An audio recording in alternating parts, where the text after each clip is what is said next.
बिस्मिल्लाहिर्रहमानिर्रहीम अस्सलाम वालेकुम। मेरा नाम है नवीद शेख और आप देख रहे हैं super team YouTube channel. Ayaz Khan साहब मेरे साथ मौजूद हैं। आज जो है 4 अप्रैल का दिन है और आज के दिन ही जुल्फ़िकार अली भुट्टो को फांसी पर लगाया गया था।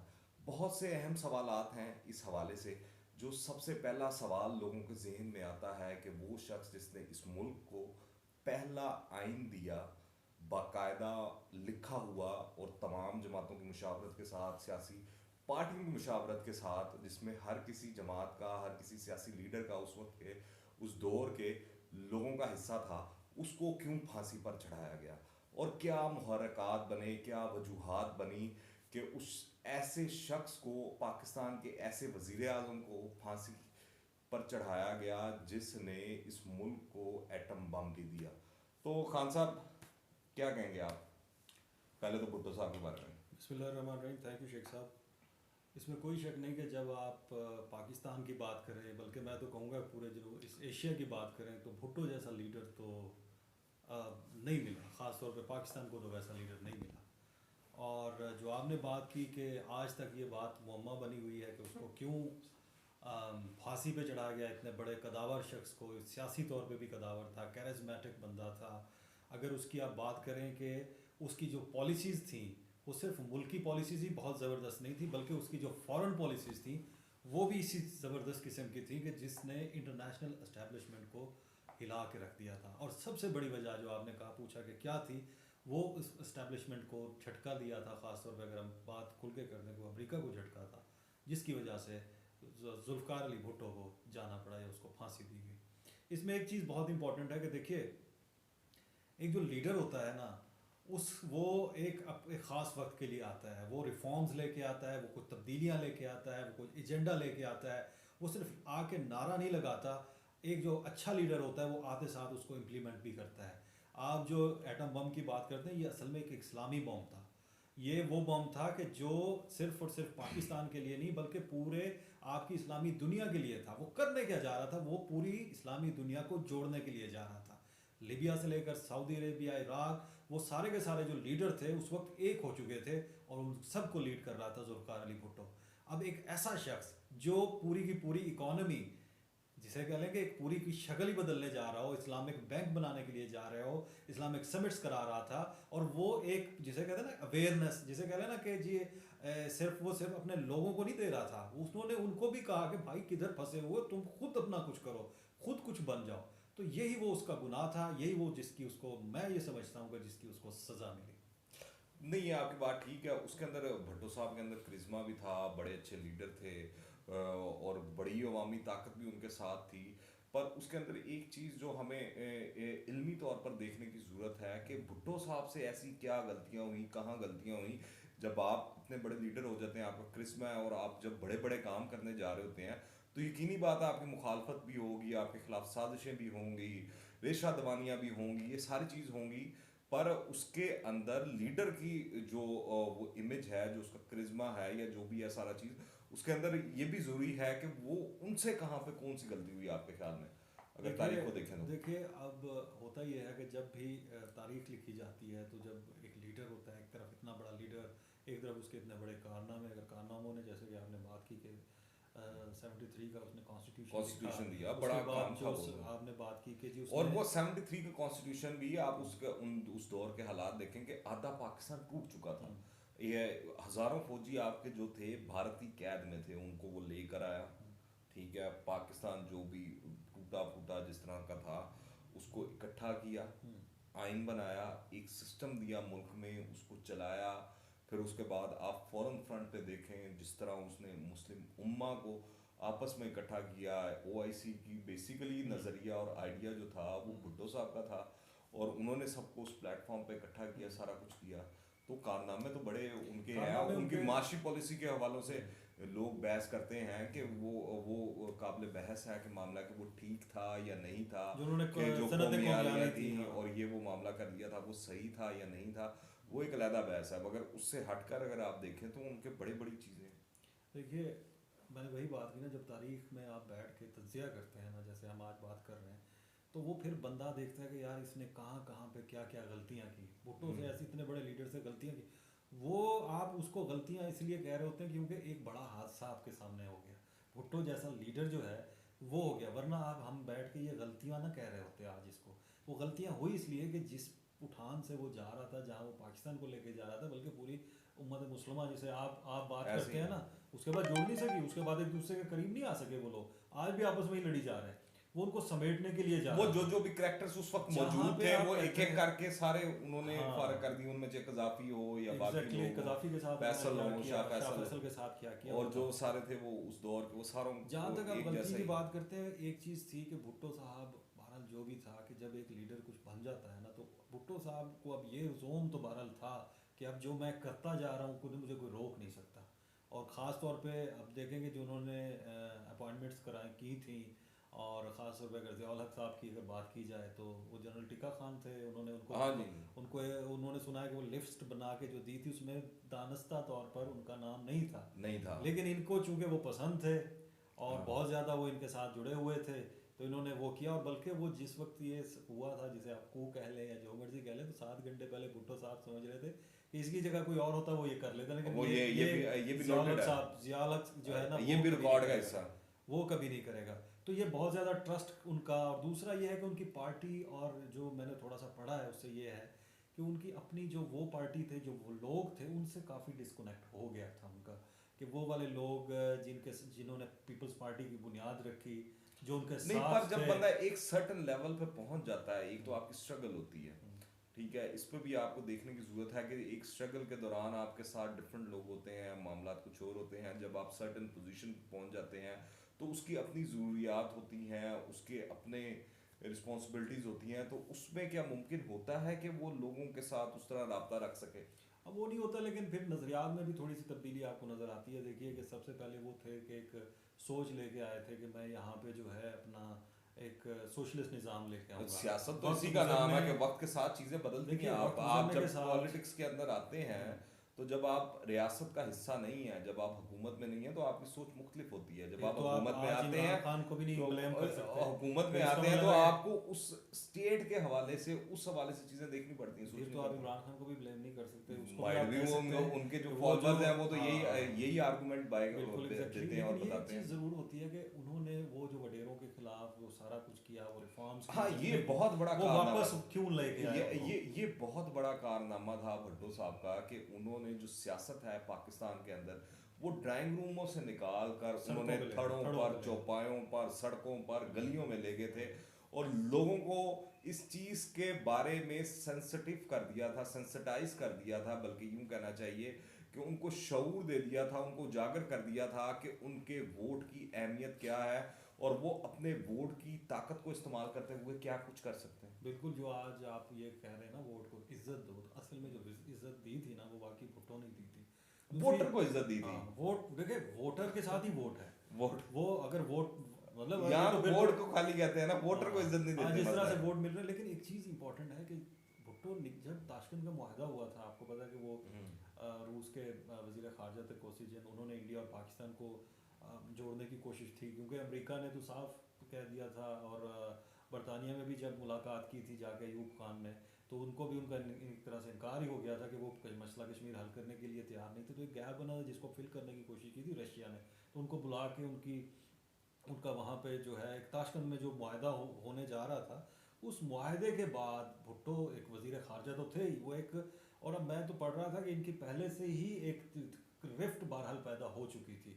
लेकिन उस मुआहदे के बाद जब वो वापस आए तो उसके बाद फिर वो रुके नहीं, उन्होंने एक सोच बना ली, एक रास्ता अपना पहले तय कर लिया था कि जी नहीं, अब हमने पाकिस्तान को एक नई सिमत देनी है, इस सियासत को भी नई सिमत देनी है, लोगों को भी वो कुछ देना है जिसके वो हकदार हैं। ये जो आज बड़े बड़े नारे लगाए जाते हैं ना, जी पाकिस्तान बना किस लिए था, पाकिस्तान इस अवाम के लिए बना था भाई। इसलिए नहीं बना था कि ये वडेरे और ये सारे जो थे यहाँ नवाब हैं, सरदार हैं, ये तो पहले भी नवाब और सरदार थे। बताइए क्या ये नहीं थे वो अपना क्या कहते हैं अंग्रेज़ों के दौर में? इनको किस लिए, किससे आज़ादी चाहिए थी? आज़ादी तो आम इंसान को चाहिए थी, उनको मुआशी आज़ादी चाहिए थी सबसे बढ़कर। मुआशी आज़ादी अगर ला के किसी ने दी है, तो वो पहला अगर किसी ने कदम उठाया था तो वो भुट्टो था।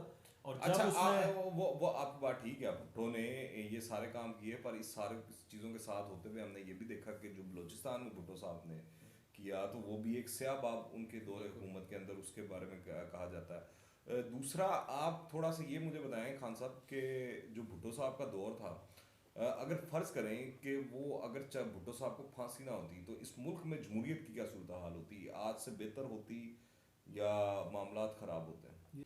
कर्नल रफ़ीउद्दीन की किताब अगर आपने पढ़ी हो ना तो सर उसमें आप देखें कि उसने जो बात की भुट्टो है। के आखिरी 323 दिन। 323 दिन तो उसने एक बात तो तय कर दी कि भुट्टो का जाना बनता था, वो बन तय किया जा चुका था कि भुट्टो बचेगा नहीं, चाहे कि अगर उसकी अपील जो थी, जो उसके फैसले थे या अपीलें थी, उसके बाद भी अगर वो बच जाता या यानी कि अदालतों से अगर वो बच जाता तो फिर भी ना बचता।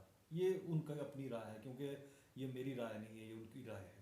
तो भुट्टो का तो उन्होंने तय कर लिया था। अगर भुट्टो रह जाता तो मैं सिर्फ ये नहीं कहता कि पाकिस्तान की हालत कुछ और होती, बल्कि दुनिया की हालत भी, अगर मैं कहूँ ना कि इस्लामी दुनिया की हालत और होती। वो करने क्या जा रहे थे, वो आप सारे ममालिक को इकट्ठा करने जा रहे थे, वो एक इस्लामिक बैंक बनाने के लिए। देखिए आज यूरोपियन यूनियन है या बाकी जगहों पे आप देखें तो वो क्यों कामयाब लोग हैं, इसलिए कि वो इकट्ठे हो गए थे।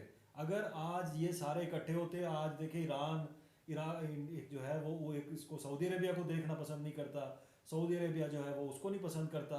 आज आपसे इसराइल का मसला हल नहीं हो पा रहा, आज आपसे कश्मीर का मसला हल नहीं हो पाता। अगर ये सारे लोग इकट्ठे होते, आप पूछ रहे थे ना कि क्या होता, तो नहीं, सिर्फ हाँ, आप इतना जमहूरियत ही दूर नहीं। कहाँ जा रहे हैं? आप यहाँ देख लें, अफगानिस्तान पाकिस्तान को नहीं पसंद करता, हाँ, पाकिस्तान बांग्लादेश को नहीं देखना चाहता, बांग्लादेश हमें नहीं देखना चाहता। तो ये तीन ममालिक तो आप देख लें कितने ये के अंदर जब साथ साथ आप हैं, तो इकट्ठे दूर हो कहाँ जा चुके रहे हैं? होते, जब ये सारे आप इकट्ठे होते, तो मेरे ख्याल में ये सारी की सारी चीज़ें ना होती। अब क्या है कि अलग अलग अलग अलग करके वो डिवाइड एंड रूल वाला जो तरीकाकार है वो चल रहा है, वो आपको आज की सियासत में भी वही नज़र आता है। और रही बात कि जी वो क्या, तो वो भुट्टो तो नहीं रहे थे, उनके बाद उनकी पार्टी तो रही। वो अब पार्टी किस हाल में है वो आपके सामने है। नाम तो भुट्टो का है, कल भी जिंदा था, आज भी जिंदा है, लेकिन वो वाला भुट्टो जिंदा नहीं रहा कि जिस भुट्टो ने नारा लगाया था कि मैं इस अवाम के लिए हूँ, मैं इस पाकिस्तान के लिए हूँ, मेरा सारा कुछ। उसने अपनी जान भी कुर्बान नहीं, कर जिस तरह जब से भुट्टो के जाने के बाद जो ज़ियाउल हक साहब आए और उसके बाद उन्होंने जो भी सियासत के अंदर किया और जो भी उन्होंने रवायतें डाली और जो वो पनीरियाँ लगाई, नर्सरियाँ लगाई थी, उसका रिजल्ट आज आपके सामने है। आपको नज़र आता है कि सियासत में पैसा कितना इन्वॉल्व हो गया, चीज़ें होंगी। उस दौर के अगर आप सियासतदान उठा के देखें तो आप उनके अंदर पैसे के ऊपर आप नहीं बात कर सकते, उनकी सियासत से बाला के आप इख्तलाफ कर सकते हैं कि ये सही नहीं थी या ये गलत थी या ये ठीक थी या ये नहीं थी, पर उनके ऊपर आप फाइनेंशियल या उस तरह करप्शन के नहीं वो आप बात कर सकते भुट्टो थे। में भी करप्शन का तो कोई मुकदमा नहीं था। भुट्टो को भी तो जाहिर है वो जिस जो मुकदमा था वो आपके सामने पर ही उसके है। बाद की आप सियासत देखें तो उसके बाद तो मुमकिन ही नहीं रह गया जिस सियासत तरह में कि आप पैसे के बगैर आप वो जिस चल तरह आपने सकें। कहा कि पनीरियाँ लगी थी, देखिए भुट्टो का जो वो इकदाम थे ना, जो जिन लोगों की उन्होंने सनतें कौमियाई थी, तो वो आराम से तो नहीं बैठ सकते थे। ये उसके तो खिलाफ जो तहरीकें चली तो उनको फिनांस कौन कर रहा था? वही कह रहे थे।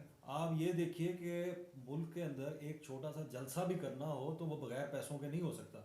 इतनी इतनी बड़ी तहरीकें, और बाद में तो आपको पता है कि वो जमात इस्लामी खुद जो है सर पकड़ के बैठी थी। आज भी वो कहते हैं, उनके बड़े कहते हैं कि हमसे जो हुआ वो ठीक नहीं था। आप इस बात के गवाह हैं, बल्कि आप तो इस बात के शाहिद हैं कि आप लोगों ने भी बड़े ऐसे इंटरव्यूज़ किए, मैंने देखे थे।